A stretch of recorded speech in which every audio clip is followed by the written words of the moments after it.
In this video, I want to talk about how you can verify your eToro account. Now what you want to do is you want to head over to eToro.com or you want to use their app.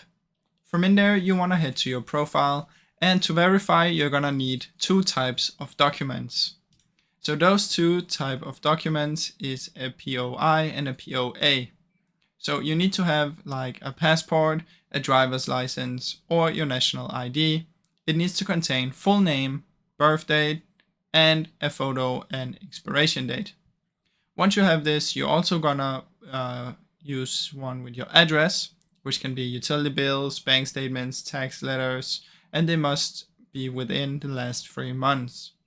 It should also show your name, your address, and either the name or logo if you're using some sort of company stuff. Once you've done that, you just want to upload the documents, and if you have provided the correct documents, you're gonna get accepted no matter what. Now, if they don't accept you, it's because you did some wrong with your documents, but they're gonna tell you to re-upload and what you need to use. After that, you just wanna wait a few business days and you will get approved on your account. Now that is basically how it works, guys. Now I really hope you enjoyed this short video.